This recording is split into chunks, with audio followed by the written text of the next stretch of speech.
Hello, I'm Professor Mônica Salgado, and I'm very glad to the opportunity to participate to this conference entitled Online Education, Teaching in a Time of Change. I'm going to present the results of our research entitled Graduating During a Pandemic, What's Next?, developed by me and Professor Emily Moss.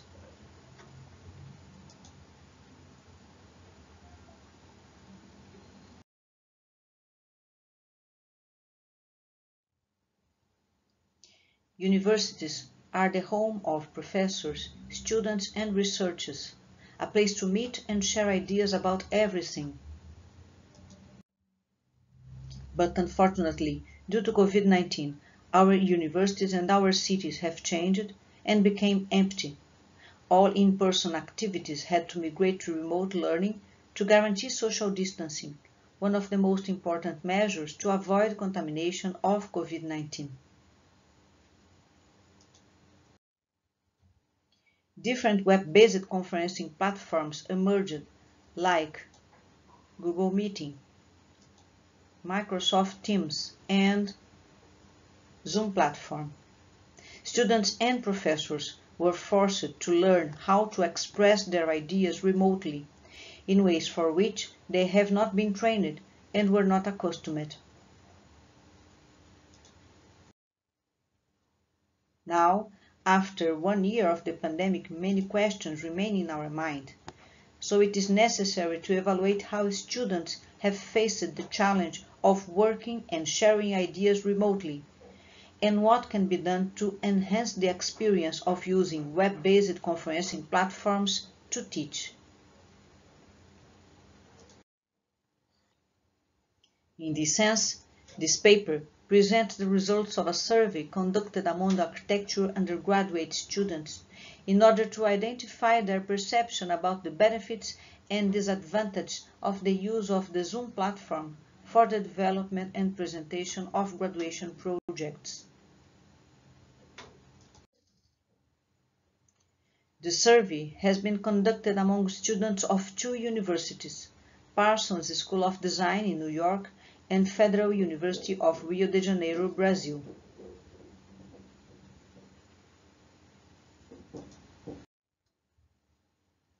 It is important to understand the context of this research.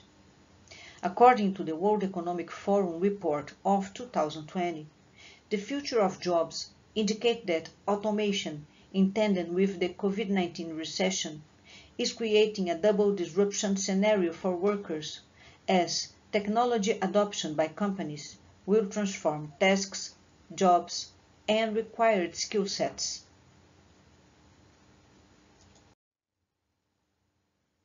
Remote learning was the answer to guarantee teaching activities preserving students' and professors' social distance. However, research indicates some problems related to remote learning, highlighting aspects such as no access to typical teaching laboratories, limited instrumentation and software access, great variation in housing stability and workplace, unreliable internet access, and added home responsibilities that take time away from academic activities.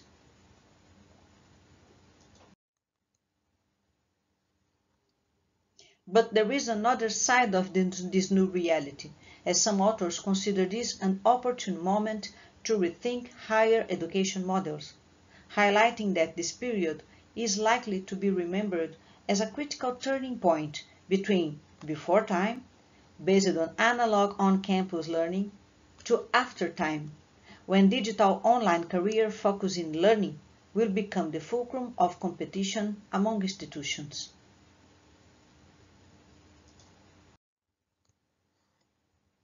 On March 11, 2020, the World Health Organization declared the novel coronavirus outbreak a global pandemic, and on March 13, the federal government of the United States declared a national emergency.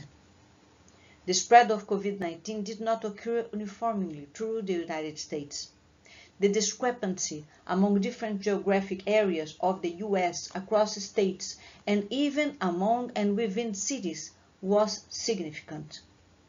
As you can see here in this graphic, New York State was the most affected of all United States on April 2020, and New York City was the most affected city worldwide.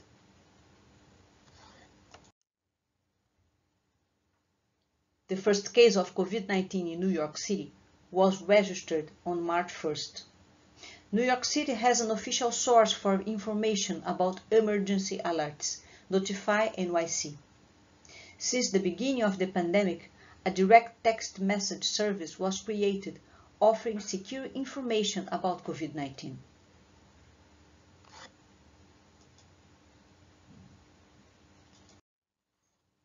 So, in order to identify the fragilities faced by New York City administration during the first period of the pandemic, messages sent by SMS have been grouped according to the affinity of their content. The total messages during the period from March 12 to April 29 was 133 messages that were analyzed and organized on 8 categories. The 8 categories of messages identified during this period were medical and COVID information, information about food distribution, information about small business support, support for victims of domestic violence, initiating on the 4th week, school information, and remote learning information, initiating on the 1st week, control of price gouging, motivational messages, and general information. With respect to school information, messages indicate the rapid transition to remote learning. As you can see here, we have all messages related to school information sent from March 15 to April 22, 2020. And the migration to remote learning was very rapid as all academic activities were pushed to the digital world.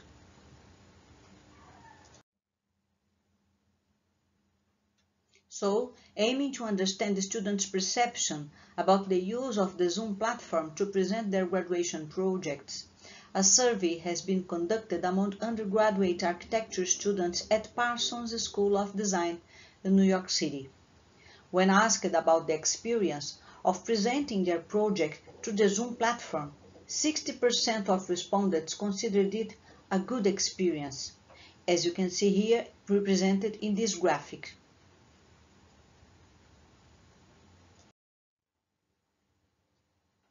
The same survey has also been conducted among Brazilian students.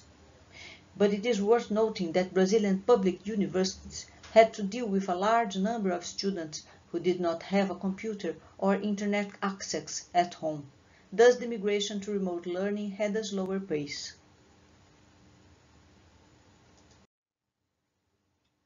In order to understand the perception of Brazilian students using the Zoom platform to present their graduation projects, they had been asked about this experience, and 55.6% considered it as a good experience, and none considered it poor, as presented on this graphic. Students were also asked to list the pros and cons of using the Zoom platform for their presentations. And now, I'm going to share with you some of the main insights of our students. Among the positive aspects of using Zoom platform, students highlighted the environmental aspect of the experience, as they did not have to use any paper or ink. Also, the flexibility and the possibility of using different digital technologies to present their ideas. Being able to share the screen and annotate on screen was another aspect highlighted by students. They also noted the possibility to invite and have members of the audience and spectators from different parts of the country and the world. And also, some personal perception. For example, students revealed that they were feeling more secure, more comfortable, presenting their projects from home. Students were also invited to share some ideas about the cons of this experience. It is interesting to highlight that some students did not identify any pros, only cons. For example, they regretted not having broader knowledge about the video conferencing tool. Also, they revealed a greater concern on project scale visibility, considering the computer screen limitations. They had to zoom in and zoom out to present the project as a whole, particularly for projects of urbanism interventions. Some students were cut off because of their lousy internet access from home. Imagine, start all over in the middle of the presentation. This was a huge problem. Not being able to see all drawings at once without a physical model.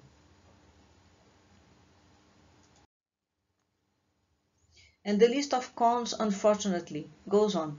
For example, in their opinion, Zoom misses the opportunity to engage in debate that will only happen in person. Presenting to the audience at their homes also leads to a lot of distraction, as they are at home, and less presentness, a very interesting expression. They also pointed out the impossibility of using the physical space to propose a sensitive experience in addition to the traditional slideshow. They felt that the critique was less interactive, as the critics couldn't play around with their models. And also the perception of no sense of community and support from cohorts and critics. So we can infer that some cons are very personal, particularly this last one. There is nothing worse than talking to a black square with a name on it. This last aspect must be considered, as we must learn how to deal with the new technologies and be prepared to exchange ideas with open cameras, improving our personal skill sets and communicating properly to our students.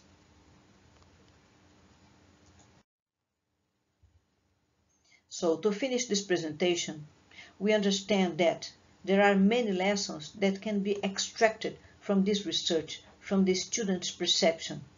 First of all, we understand that our students must be motivated to use innovative digital technologies for presenting their projects. We have virtual reality that can be used, for example, to propose an immersive experience during architecture presentations. Videos, GIFs, and other possibilities are positive features of the digital format that must be explored during graduation courses. But most of all, students and professors must improve personal remote learning behavior so students can feel embraced by classmates and professors, achieving a sense of community during remote learning activities. Among the benefits offered by the use of a web-based video conferencing platform, there are, for example, to publicize the graduation projects through the opportunity of having colleagues and professors from different parts of the country and the world to attend student review.